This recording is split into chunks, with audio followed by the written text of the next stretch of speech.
नमस्कार शिक्षक बंधू भगिनींनो, आनंदाची गोष्ट म्हणजे तुमच्या मेरिट लिस्ट तयार झालेली आहे आणि लवकरच बांधवांनो कुठल्याही क्षणाला मेरिट लिस्टनुसार तुम्हाला तुमच्या हक्काचं जे तुम्ही तुमच्या आई वडिलांनी स्वप्न पाहिलं होतं ते स्वप्न म्हणजे जिल्हा परिषद शाळा असेल, महानगरपालिका शाळा असेल, या शाळेवर तुम्ही रुजू होणार आहात। एवढ्या मोठ्या या संघर्षामध्ये बांधवांनो एक महत्त्वाची भिंत म्हणून एक परीक्षा उभी राहिली होती, तिचं नाव म्हणजे टीईटी। 3 शब्द आहेत, परंतु ह्या 3 शब्दांनी तुम्हाला खूप बेजार केलेला आहे। पण खऱ्या अर्थाने जर आपण परीक्षाभिमुख मार्गदर्शन घेतलं आणि शांततेच्या काळात जर आपण चांगला अभ्यास केला तर युद्धाच्या वेळेस बांधवांनो नक्कीच आपल्याला रक्त सांडायची गरज पडत नाही।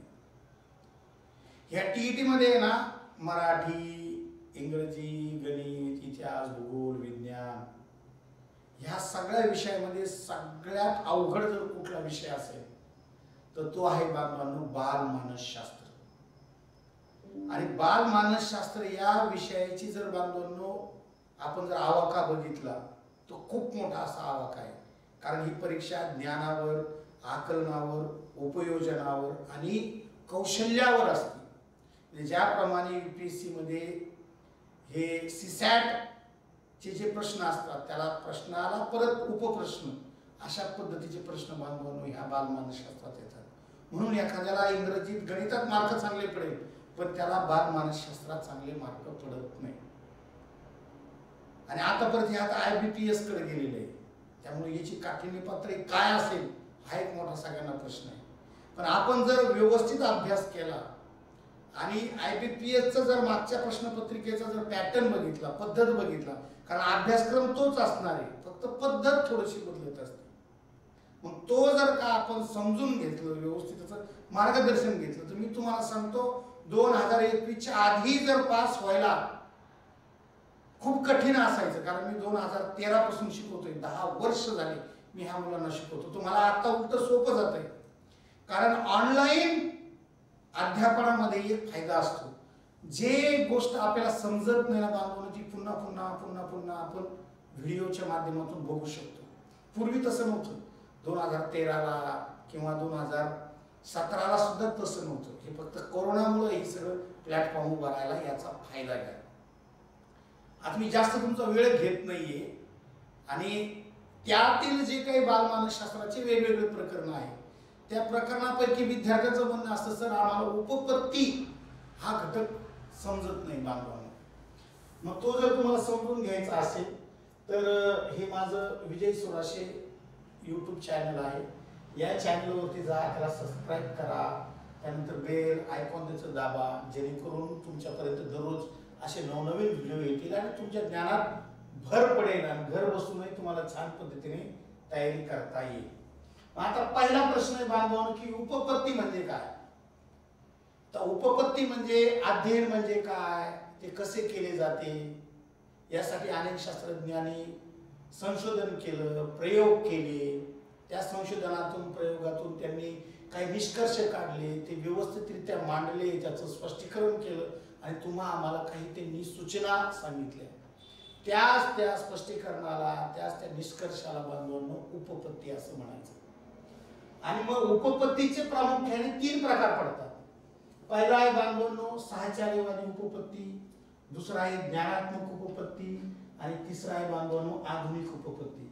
बघा हे इतकं याला सहज तुम्ही सोपं समजू नका, तुमच्या बालमानसशास्त्रातील जे अवघड चॅप्टर आहे त्या अवघड चॅप्टर पैकी हे अवघड चॅप्टर आहे, त्यातली त्यात अवघड आहे, हे चांगला समजत नाही। म्हणजे पहिली आहे साहचर्यवादी, दुसरी आहे बांधवांनो ज्ञानात्मक आणि तिसरी आहे बांधवांनो आधुनिक।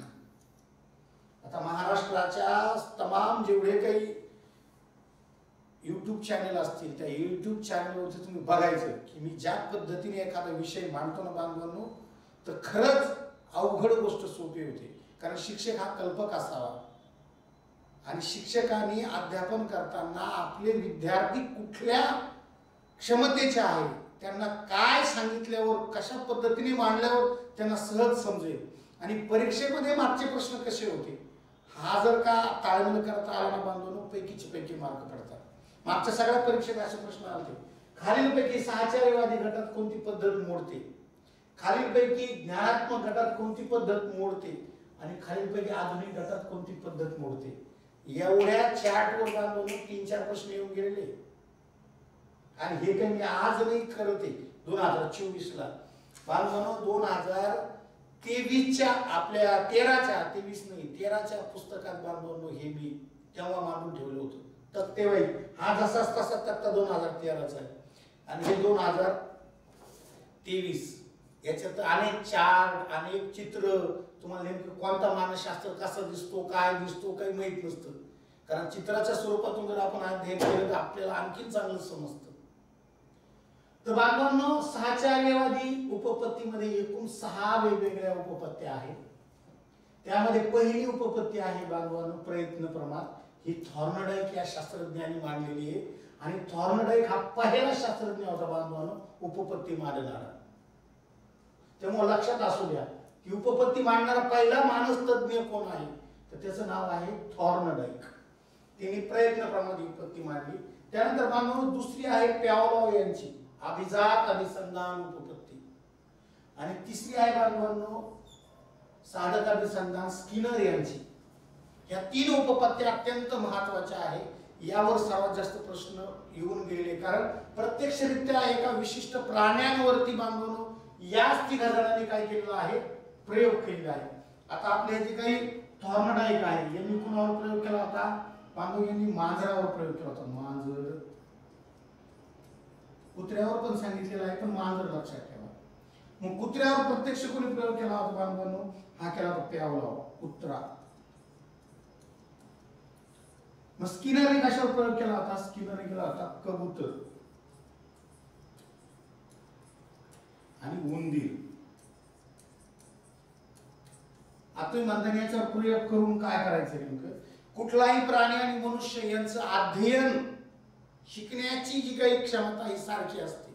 आणि जुन्या काळी काही माणसं लोकसंख्या एवढी नव्हती की माणसावर प्रयोग करा. मेलात मेला आहे हाय आमच्या घरी 4-5. जगच खूप छोटं होतं. जगाची लोकसंख्या खूप छोटी होती आणि त्यामुळं प्रयोग करणार कोणावर प्राण्यावर प्रयोग केल्याशिवाय पर्याय नव्हता. म्हणून हे विचारलं गेलेले परीक्षेत म्हणून सांगितलं. पुढे बघा पुढचा प्रश्न की ह्या साहचर्यवादी गटात कोण कोणता आहे बरं का. पुढे लय मोठं महाभारत आहे. फक्त गटात कोणता आहे यावर 4 प्रश्न येऊन गेलेले आणि एका पॅनलवरती किंवा एका फळ्यावरती कोणी कधीच सांगितलेलं नाही तुम्हाला म्हणून तुमच्या लक्षात राहिलं नाही. पण ते नेमकं मला माहिती होतं की गेले किचकट प्रकरण आहे हे आपल्याला एकत्रित बांधल्याशिवाय एका दृष्टिक्षेपात आणल्याशिवाय मुलांना समजणार नाही. पुढे पहा वर्तनवादी उपपत्ती कुणी मांडली तर ती वॅटसननी मांडलेली आहे. पद्धतशीर वर्तन कुणी मांडलंय तर ते हल यांनी मांडलेलं आहे. आणि सानिध्य उपपत्ती कुणी मांडलेली सानिध्य अध्ययन ही ग्रंथी यांनी मांडलेली पहा. तर हे 6 शास्त्रज्ञ आणि त्यातली त्यात हे बांधून पहिले 3 IMP करायचे. IMP नुसती एवढे नाव जरी तुम्ही पाठ केले ना तर तुमची कमीत कमी कुठल्याही परीक्षेत म्हणजे ती अभियोग्यता असू द्या तुमची शिक्षण अधिकाऱ्याची परीक्षा असू द्या किंबहुना तुमची TETची परीक्षा असू द्या 2 क्वेश्चन ह्या एवढ्या चार्टवर तुम्हाला मिळून जातात. चला माहिती आपण याची थोडीशी माहिती काय करूया बघूया. कोणत्या प्रश्नाचं उत्तर पाहिलं आपण साहचर्यवादी गटात कोणत्या उपपत्त्या मोडतात. प्रयत्न प्रमाण अभिजात अभिसंधान साधक अभिसंधान वर्तनवादी उपपत्ती पद्धतशीर वर्तन उपपत्ती आणि सानिध्य अध्ययन उपपत्ती अशा ह्या 6 अशा ह्या एकूण बांधवांनो 22 उपपत्त्या सगळ्या. म्हणजे 22 उपपत्त्या हे 22 उपपत्तीचे उपपत्ती कारक आणि एका उपपत्तीवर 5 प्रश्न म्हणजे जवळपास 100 पेक्षा जास्त उदाहरण बांधवणे उपपत्तीवरील आणि हेच तुम्हाला येत नाही परीक्षेमध्ये. चला मग आता आपल्याला काय करायचं अत्यंत महत्त्वाची अभिजात अभिसंधान ही उपपत्ती खूप काय आहे बांधवनो महत्त्वाची आहे. या उपपत्तीवर आपल्याला काय करायचंय अभ्यास आपल्याला आजच्या तासात बघायचा. तुम्हाला जर माझं म्हणणं पटत असेल माझं समजत असेल की हे हटके सर दिसते काहीतरी छान पद्धतीने सांगतात स्वतः लेखक आहे स्वतः टीईटी सीटीटी पास आहे, स्वतः एका शाळेवर रुजू आहे गेली 10 वर्षापासून. त्याच्या अगोदर त्यांनी 5 वर्ष डीएड बीएड कॉलेजला काम केलेलं आहे. आणि महाराष्ट्रातल्या जेवढ्या मोठमोठ्या संस्था आहेत, विनर्स असेल, अम्बिशन असेल, आपले पठाण सरांची संस्था असेल युट्यूबच्या माध्यमातून, किंबहुना इनलाइट असेल, ज्ञान प्रबोधिनी असेल, आणि संभाजीनगर पूर्वीचा औरंगाबाद यातलं प्रत्येक स्पर्धा परीक्षा मार्गदर्शन केंद्रावरती मीच असतो बांधवांना शिकवायला. त्यामुळे असं विचार करू नका की नेमकं कुणाकडे आपण क्लास लावतोय, कुणाकडे शिकतोय. आलं लक्षामध्ये? तर हे बालमानस शास्त्राची बॅच आपण सुरू करतोय. खऱ्या अर्थाने 15 फेब्रुवारीच्या ऐवजी ती आपण 20 फेब्रुवारीला म्हणजे 19 फेब्रुवारी शिवरायांची जयंती झाली आणि त्याच्यानंतर बांधून आपण ती बॅच काय केलेली आहे, सुरू केलेली. म्हणजे थोड्याशा तांत्रिक अडचणीमुळे आपण ते सुरू करू शकलो नाही. मग 20 फेब्रुवारी पासून ती सुरू आहे. आणि त्याचं खास वैशिष्ट्य होतं छत्रपती शिवरायांच्या जयंतीनिमित्त आपण डायरेक्ट डिस्काउंट बांधून 50% ठेवला होता, फक्त 50 रुपयामध्ये. महाराष्ट्राचा इतिहास जर तुम्ही बघितला आतापर्यंत, इतक्या कमी पैशामध्ये मी कधीच कुठली बॅच शिकवलेली नाही. पण अनेक लोकांचे आजकाल मला फोन येत आहे, सर तुम्ही खूप छान शिकवताय पण फी खूप झाली, सर तुम्ही खूप छान शिकवताय फी खूप झाली. मग आता पूर्वी कसं होतं, मी वेगवेगळ्या शिक्षकांकडे काय करायचं, शिकवायचो, मग ते संचालक ठरवायचे फी किती ठेवायची, काय ठेवायची. पण आता ही मी माझं स्वतंत्र सुरू केलंय, मीच माझा मालक आहे. आता फी किती करायची, काय करायची, म्हणून माझ्या याच्यात कोणी वाटेकरी नाही, म्हणून डायरेक्ट 50% याच्यावर तुम्हाला डिस्काउंट दिलेला आहे. त्याचबरोबर पाय बांधून IBPS वरती पगडा जर कोणत्या विषयावर पडत असेल तर तो नंबर 1 आहे बालमानस शास्त्रावरती. त्यानंतर नंबर 2चा जो पगडा पडत असेल किंवा प्रभाव पडत असेल तो आहे इंग्रजीचा, अत्यंत मोठा प्रभाव आहे. नंतर मराठीचा. कारण IBPS हे काही दुसरं तिसरं काही नाही, फक्त प्रश्न विचारण्याची पद्धत त्यांची वेगळी आहे. मग त्याच्यामध्ये तुमचं विज्ञान असेल किंवा तुमचं काय म्हणू आपण त्याला आणखीन इतिहास भूगोल असेल, यावर काही इतका प्रभाव पडत नाही. इकडं मात्र खूप मोठा प्रभाव आहे. कारण हे व्याकरण असतं, इथं क्रिया करायच्या असतात, तिथं जशाच तसं प्रश्न असतो. तुम्हाला जर छत्रपती शिवाजी महाराजांनी पहिला किल्ला कोणता जिंकला हे जर माहितीच असेल तर त्याला किती फिरून फारून विचारतो, तुम्हाला माहितीच आहे, ते तोरणाच किल्ला आहे म्हणतो. पण जर एखाद्याला व्याकरणात मात्र विचारलं की कर्ता कर्म कोणता आहे किंवा सब्जेक्ट वर्ब ऑब्जेक्ट कोणता आहे, मग मात्र गोड होऊ शकतो. म्हणून हे सर्वच विषय बांधून 100% फी इकडे 3000ची असते, तिथे आम्ही 50% डिस्काउंट देऊन फक्त 1500 रुपयात केलेली. 1500 रुपये म्हणजे तुमच्या पती पत्नी कुटुंबाचं एका वेळेचं हॉटेलचं जेवणचं बिल बांधून. तुमच्या आई वडिलांनी तुमच्यासाठी जे स्वप्न पाहिलं होतं ते स्वप्न जर तुम्हाला यशस्वी सादर करायचं असेल, कारण याची किंमत मुलांना आता कळाली. मी जर आधी TET पास असतो, मला 120 मार्क आहे, तर मी पहिले जिल्हा परिषदला लागलो असतो. आता 120 मार्क आहे पण TET पास नाहीये. आता मला मुलाखतीला सामोरं जायचंय. मग मुलाखतीत काय विचारतील, काय मागतील याचं सांगताच येणार नाही. त्यामुळे TET महत्वाची. 19,000 जागा एवढ्या TET पास असणाऱ्या व्यक्तींना आहे. आणि पास असणारा कुठेही जाऊ शकतो, उच्च माध्यमिकला जाऊ शकतो, माध्यमिकला जाऊ शकतो, BEd किंवा MA BEd असेल, पण ते इकडे येऊ शकत नाही TET पास असल्याशिवाय. एवढी जादू बांधून. आणि 1500 रुपये एवढी मोठी रक्कम अजिबात नाही. पुढे पहा, हे माझं YouTube चॅनल आहे, ते सबस्क्राईब करा. आणि काय केलं पाहिजे माझ्या मुलांना आणखी सोपं होण्यासाठी वेगवेगळ्या चार्टचा चित्रांचा वापर केला तर माणसाला इंटरेस्टिंग वाटतं ना. रंगीबेरंगी कपडे घालणारा व्यक्ती असेल त्याच्याकडे बघू वाटतं, तेच काळे पांढरे कपडे म्हणल्यावर त्याला इंटरेस्ट येत नाही बघायला. तर बघा ही 6-4 उपपत्ती आहे. खास करून ही त्यावलावची उपपत्ती आहे, अत्यंत कठीण उपपत्ती मानली जाते. तेव्हा परीक्षेत काय प्रश्न येणार, तुम्ही मार्केटमधल्या कुठल्याही पुस्तक वाचलं ना तर तिथं पॅराग्राफ टू पॅराग्राफ असतात. तुम्ही एकदा दोनदा तीनदा जरी वाचलं डोक्यात बसणार नाही. आता माझ्याकडे कान टाव करून ऐका आणि शेवटपर्यंत व्हिडिओ बघा, तुमच्या हे डोक्यात बसेल. पहा काय पहिला प्रश्न येत असतो की नोबेल पारितोषिक मिळालेले पहिले शास्त्रज्ञ कोण किंवा कोणते शास्त्रज्ञ. त्याचं उत्तर आहे पॅव्हलॉव. आणि पॅव्हलॉव यांना कधी नोबेल पारितोषिक मिळालं ते 1903 ला. ते कुठल्या देशाचे होते तर ते होते रशिया या देशाचे. बघा 4 प्रश्न 1 लाईन मध्ये. नोबेल पारितोषिक प्यावलोव यांना. कधी मिळालं? 1903 ला. कुठल्या देशाचे होते? रशिया. आलं लक्षात? इतका खतरनाक कार्यक्रम आहे. आणि जे युनिक असतं तिथंच प्रश्न असतो. IBPS विचारानच की खालीलपैकी कुठल्या मानसतज्ञाला नोबेल पारितोषिक मिळालेलं आहे, तर त्याचं नाव आहे प्यावलोव. मग प्यावलोवला का नोबेल पारितोषिक मिळालं? यांनी सगळ्यात पहिले लक्ष केंद्रित करून दिलं की मुलांना जर अध्ययन घडून आणायचं असेल तर तुम्ही नैसर्गिक चेतकाबरोबर कृत्रिम चेतकाचा वापर करून नैसर्गिक प्रतिक्रिया काय करायची आहे, मिळवायची आहे. काय बांधवांनो? अभिजात अभिसंधान म्हणजे काय? अभिजात म्हणजे जुनं, जुनं म्हणजे नैसर्गिक. नैसर्गिक चेतकाबरोबर कृत्रिम चेतका. चेतक म्हणजे काय? चेतक म्हणजे उद्दीपक. उद्दीपक म्हणजे काय? लक्ष वेधून घेणारा.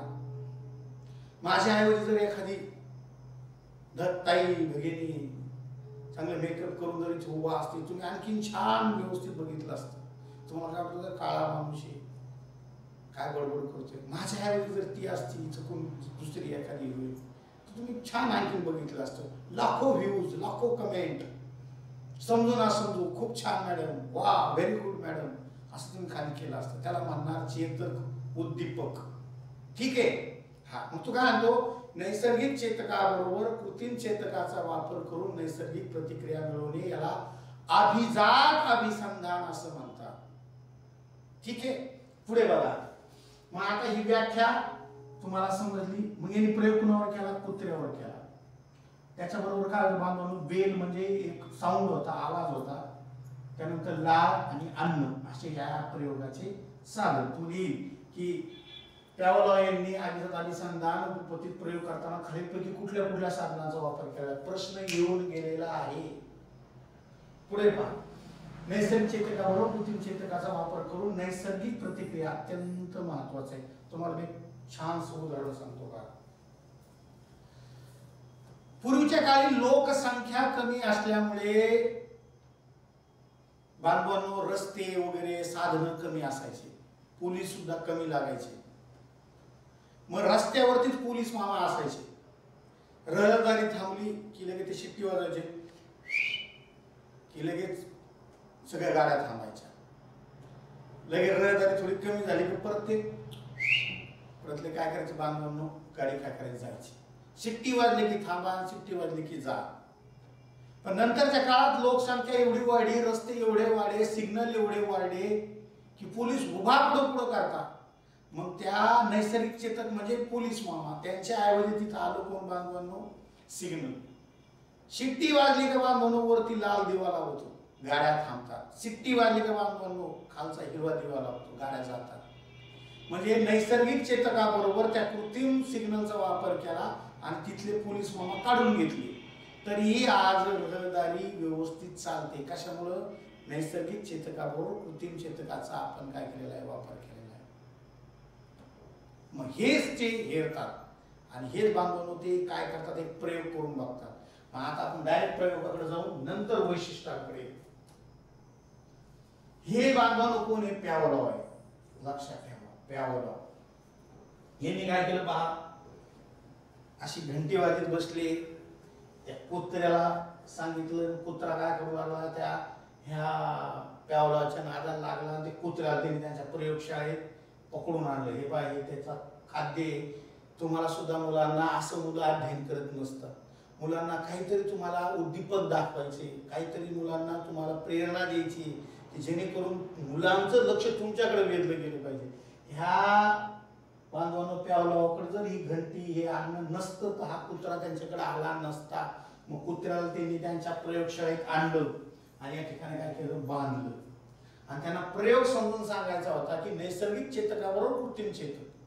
आता लक्षात ठेवा, एक आवाज आहे, एक साऊंड आहे. साऊंड हे बेल आहे. बेल ही बेल म्हणजे बांधवांनो काय म्हणजे का? कृत्रिम आहे. कृत्रिम कृत्रिम. चला, हे दिसत नसेल तर मी काळ करतो. काय हे? बेल काय आहे? कृत्रिम आहे. आणि बांधवांनो हे अन्न आहे का? अन्न. हे अन्न, हे अन्न काय आहे? नैसर्गिक आहे. आता काय आहे, कुठलाही माणूस जर त्याला अन्न दिसलं, खास करून ते आवडीचं असेल, जसं मनुष्याला चिंच, आम, जांभूळ असे फळं आंबट दिसले तर तोंडाला पाणी सुटतं आपोआप. भूक लागली का तोंडाला पाणी सुटत असतं कुत्र्यांच्या. मग ज्यावेळेस कुत्र्याला भूक लागली का बांधवांनो, किंवा त्याला अन्न दिसलं तर त्याच्या तोंडाला पाणी सुटायचं. मग त्याला तो अन्न देताना काय वाजवायचा? बेल वाजवायचा. अन्न द्यायचा, बेल वाजवायचा. बेल आणि अन्न सोबतच काय करायचं? वाजवायचं. त्या कुत्र्याला सवय लागली की बेल वाजली की मला काय भेटणार आहे? अन्न भेटणार. त्याच्या लक्षात येऊ लागलं. मग आता तिने काय केलं? नंतर अन्न देणं काय केलं बांधवांनो? बंद केलं. काय देणं बंद केलं? अन्न देणं बंद केलं. फक्त काय वाजू लागला? हा बेलच वाजू लागला. जेवढी लाळ तो बांधवांनो आधी अन्न देताना गाळत होता, तेवढीच लाळ तो बांधवांनो काय करू लागला? अन्न न देता फक्त बेलच्या किंवा त्या साऊंडच्या आवाजाने बांधवांनो काय करू लागला? लाळ गाळू लागला. म्हणजे काय? नैसर्गिक चेतकाबरोबर कृत्रिम चेतकाचा वापर करून नैसर्गिक प्रतिक्रिया त्यांनी मिळवलेली आहे. मग आता तुम्हाला हिमालय शिकायचंय. अनेक त्या हिमालयातून वाहणाऱ्या नद्यांचा प्रवाह, त्यांचे उगम स्थान तुम्हाला शिकायचे. मग आता सगळे लेकरं शाळेत जिल्हा परिषद तिकडे हिमालयात घेऊन जायचे का? अहो नाही गुरुजी.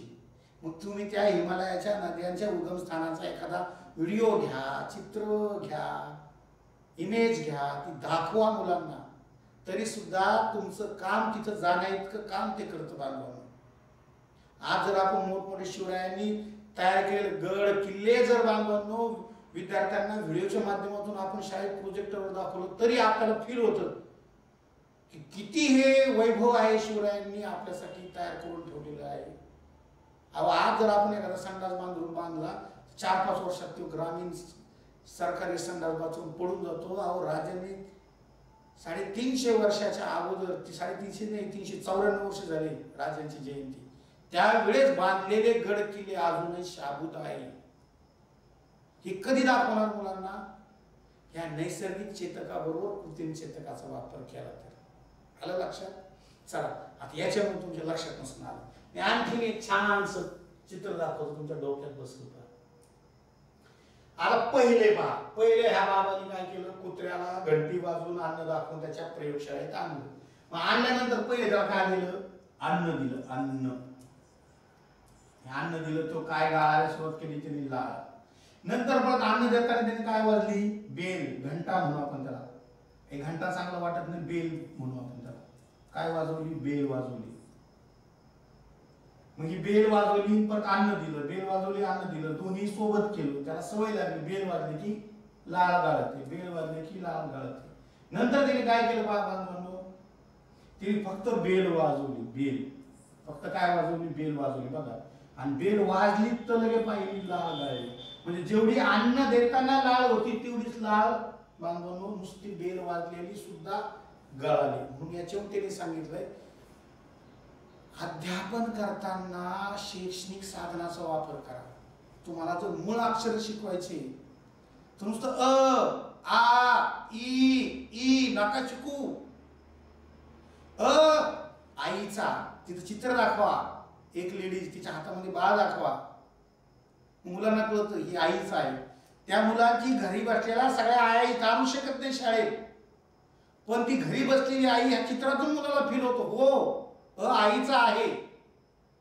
बदकाचा असतो म्हणून पाठ्यपुस्तकात चित्र आले. ही कुणाची देण आहे? ह्या स्किनरची, आपले सॉरी पॅवलॉची. कोण आहे? पॅवलॉ.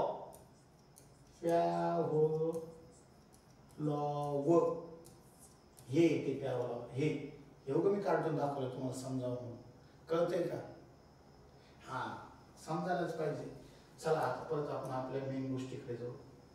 मग काय म्हणते ते म्हणते गुरुजी मूळ अक्षर शिकवताना कशाचा वापर करा?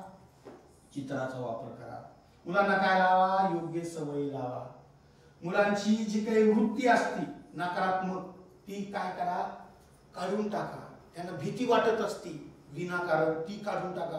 की मला गणित येणारच नाही, मला इंग्रजी येणारच नाही, बालमानसशास्त्र लयच अवघड आहे. भीती काढून टाका.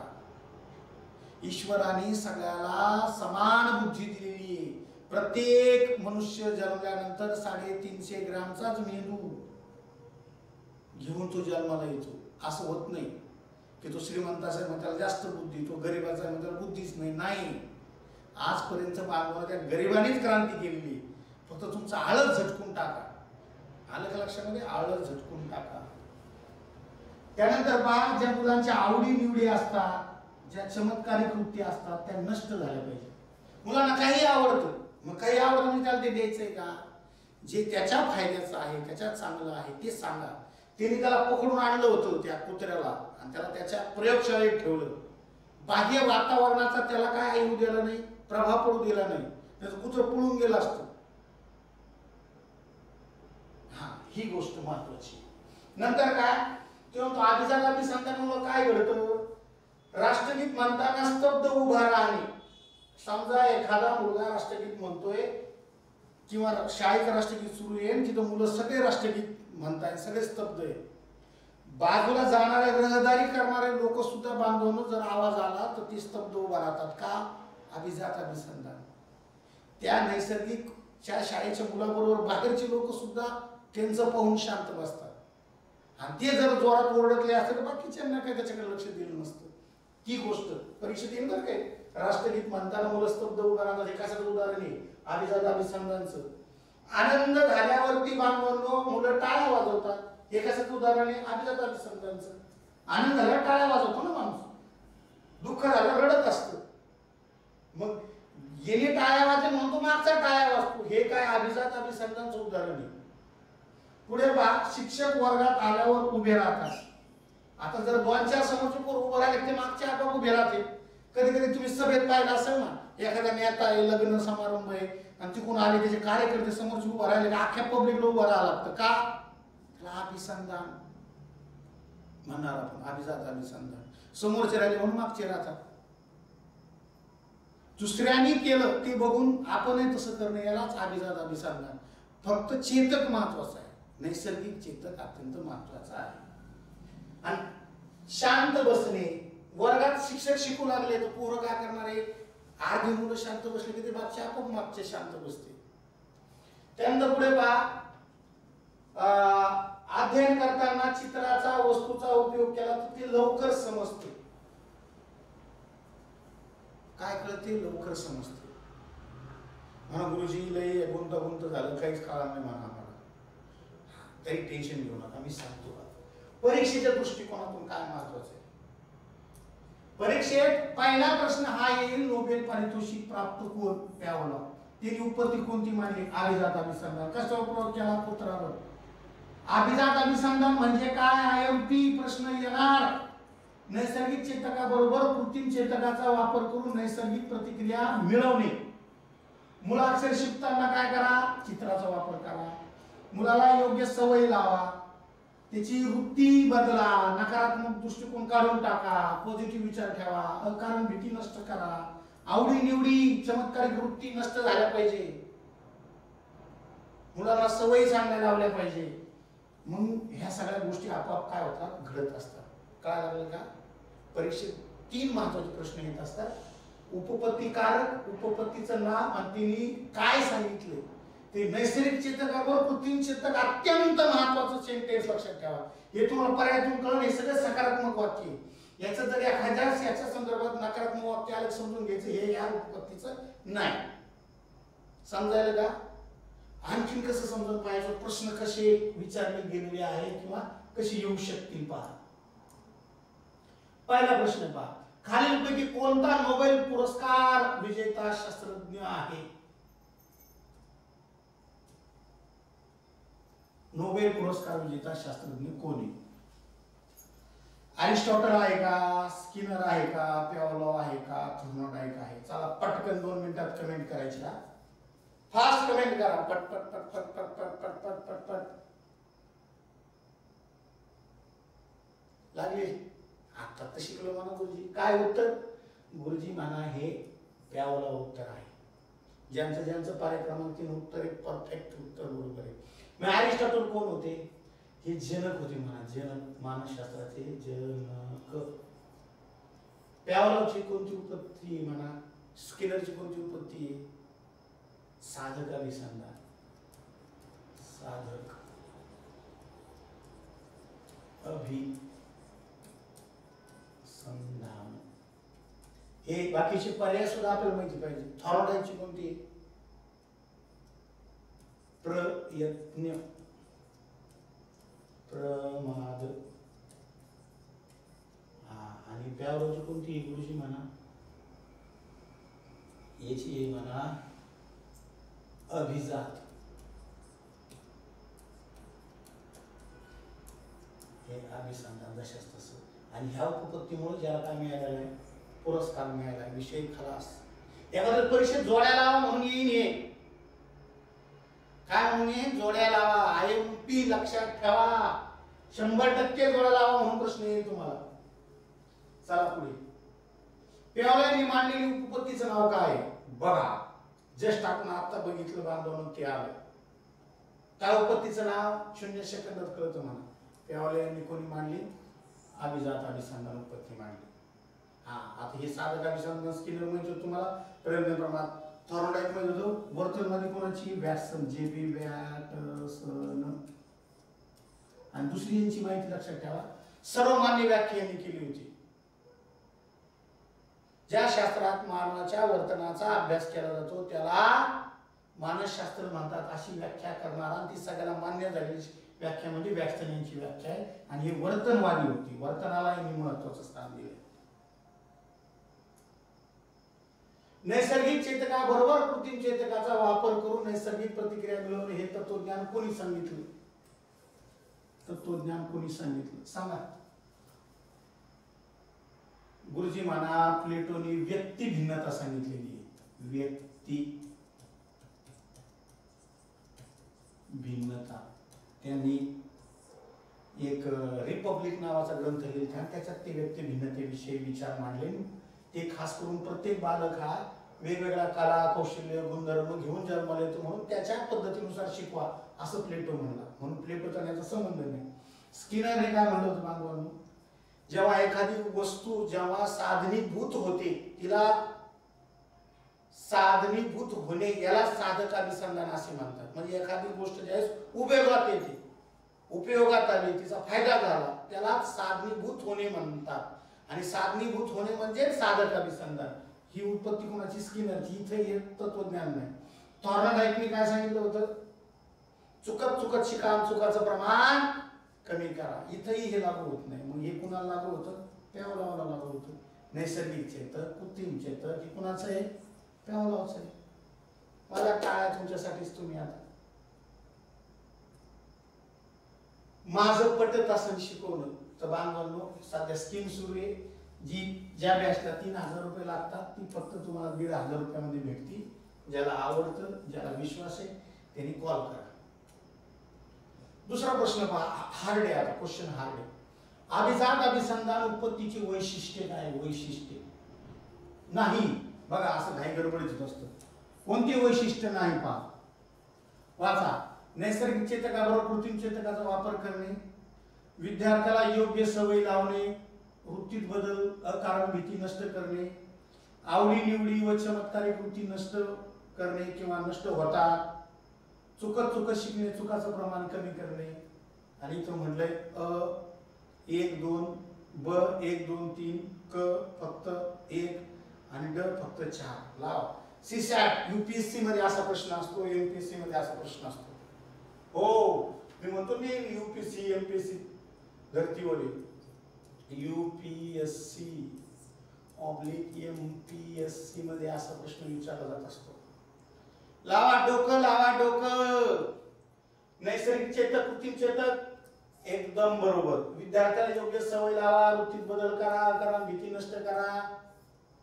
हे सुद्धा बांधवनो प्यावलावनी सांगितलेलं आहे. आवडी निवडी लक्षात घ्या विद्यार्थ्याच्या. चमत्कारिक वृत्ती नष्ट करा, चंचलता नष्ट केली पाहिजे. त्यांनी बांधलं होतं कुत्र्याला मग ते हल्लं नाही, जास्त उड्या मारल्या नाही त्यांनी. अगदी बरोबर आहे बांधवांनो. चुकत चुकत शिकणे, चुकाचं प्रमाण कमी करणे कोणी सांगितलंय? थॉर्नडाईकने सांगितलंय मला. मग थॉर्नडाईकचा आणि या उत्पत्तीचा काही संबंध नाही. मग आता हे बांधवांनो काय झालं? चुकलं. मग पहिले 3 बरोबर आले. 1 2 3 बघा पुढे 1 2 3 1 2 3 हे बरोबर आले, चुकीचं पाहायचं आपल्याला. हा हे नाही भेटते असं करावं लागत असतं ते चुकीचं. मग चुकीचं काय बांधवलं 4 नंबर म्हणजे फक्त ड. म्हणजे पहा उत्तर येऊन सुद्धा कधी घाई गडबडीत काय होत असतं ते लक्षात जात नसतं. म्हणून ऑनलाईन वरती अवघड आहे. इथं उभं करता येतं असं. माझं लक्ष गेलं मी हटकून इथं असं काय केलं तर लक्ष जावं, नाही तर वैशिष्ट्य आहे भुसकून हे होतं. समजायला का? समजायलाच पाहिजे. पुढे पहा. अध्ययन उपपत्तीच्या साहचर्यवादी उपपत्ती या वर्गात खालीलपैकी कोणत्या उपपत्तीचा समावेश होतो? पहा 2016 प्रश्न आला. किती सोपा प्रश्न होता. थॉर्नडाईक यांची सहसंबंध उपपत्ती आहे. थॉर्नडाईकची उपपत्ती. प्यावला यांची अभिजात अभिसंधान उपपत्ती हो यांची पण आहे. ब्रुनर यांची ज्ञानात्मक गुरुजी ही नाहीये. आणि स्किनर यांची साधक अभिसंधान ही आहे. म्हणून बांधवांनो काय आहे उपपत्ती समावेश काय आहे? सहचार्यवादी गटात कोणत्या वर्गातील कोणत्या उपपत्तीचा समावेश होतो? आणखी पर्याय दिले असेल त्यांनी अ ब क. बांधवांनो क चुकीचं आहे. हे चुकीचं. हे ज्याच्यात नाही ते उत्तर असणार. इथं क आहे हे चुकलं, इथं क आहे हे चुकलं, इथं क आहे हे चुकलं, इथं क आहे का इथं नाही म्हणून हे उत्तर बरोबर आलं. पर्याय क्रमांक 3 उत्तर बरोबर आहे. इथं सुद्धा सीसॅट यूपीएससी सारखा प्रश्न विचारलाय. म्हणून मुलांना मार्क पडत नाही. एक उपपत्ती अशा किती शिकायचे आहे? 22. ज्यांना असं वाटतं की ह्या माणसाचं मार्गदर्शन भेटल्यावर आपलं काम अत्यंत सोपं होईल. हो ते म्हणतात ना बांधवांनो काय कि संगत करो बडो की तो बढ़त बढ़त जाए और संगत करो घटो की तो घटत घटत जाए. तुम्ही कोणाच्या सहवासात आहात? तुमचा गुरु कोण आहे? तुकाराम महाराज म्हणले एका ठिकाणी शुद्ध बीजा पोटी फळे रसाळ गोमटी. एखादं झाड गोड होण्यासाठी त्या झाडाची ती बी त्याचं बीज हे सुद्धा गोड असावं लागतं. अनुवंशाचा नियम माहिती असेल ना तुम्हाला. आपल्यासारखाच आपण दुसरा जीव तयार करत असतो तसंच शिक्षकाचं असतं. शिक्षक जर हुशार असेल, तो जर अभ्यासू असेल तर तो अभ्यास पूर्ण परीक्षा भिमुख मार्गदर्शनातून विद्यार्थ्याच्या समस्या दूर करतो. मास्तरच जर काठावर पास होत असेल तर ती लेकर कशी पास होती? 10 वर्षाची तपश्चर्या बांधवणं, 2 पुस्तके ना. हे पहिलं पुस्तक लिहिलं, हे दुसरं पुस्तक लिहिलं, हे 200 पानाचं होतं, हे आता 400 पानाचं झालं. काय मजा आली या पुस्तकाच्या बाहेर प्रश्न जावा. हा नाद करायचं नाही. पाहिजे जातीचे येड्या गबाळ्याचे काम नाही. उगाच डीएड बीएड करायचं म्हणून होतं केलं आम्ही 2006ला. आम्ही स्वप्न पाहिलं होतं की समाज घडला पाहिजे. कमी वयात नोकरी लागते, सुखाची नोकरी 6च वर्ष आहे. म्हणून जाणून बुजून आर्ट घेतलं. म्हणून जाणून बुजून जे डीएडला विषय असतात तेच घेतले. 12वीला शिक्षणशास्त्र मानसशास्त्र त्याच विषयात 12वी केली. त्यामुळे मार्क चांगले पडले. मग डीएड केलं, मग बीएड केलं. चला आणखीन वर्षा वर्गाला शिकू. मग नंतर एमएड केलं. 5-6 वर्ष डीएड कॉलेजला काम केलं. मग कळलं का रे बंद पडायचं मार्गावर आहे. मग परत माध्यमिक शिक्षक म्हणून झालो. आलं तर लक्षामध्ये? चला त्यामुळे तुमच्या सगळ्या समस्या मला माहिती आहे. स्कीम सुरू आहे. 3000ची फी तुम्हाला फक्त 1500 मिळू शकते. आणि ज्यांना बांधवांनो माझं नेहमी मार्गदर्शन ऐकायचं आहे अशा बांधवांनी माझ्या यूट्यूब चॅनलला काय करा, विजय सुराशीवर जा, इथं सर्च करा आणि सबस्क्राईब करा. त्यानंतर बेल आयकॉन हा दाबा, जेणेकरून बांधवांनो तुम्हाला प्रत्येक नोटिफिकेशन येत जाईल. आणि वेगवेगळे सुंदर सुंदर व्हिडिओ की जे तुम्ही व्हिडिओ यूट्यूबवर कधीच बघितले नसणार. अनेक वेगवेगळ्या क्लुप्त्या अनेक साधनांचा वापर करून बांधवांनो मी शिकवत असतो. आलं लक्षामध्ये? जर मी वेगवेगळे शास्त्रज्ञांचं तत्वज्ञान सांगत असेल तर तत्वज्ञान मी माझ्या अध्यापनात वापरत असेल ना. हा चला तर मग आता तुम्ही हा इतका वेळ व्हिडिओ बघितला त्याबद्दल धन्यवाद. जय हिंद, जय महाराष्ट्र.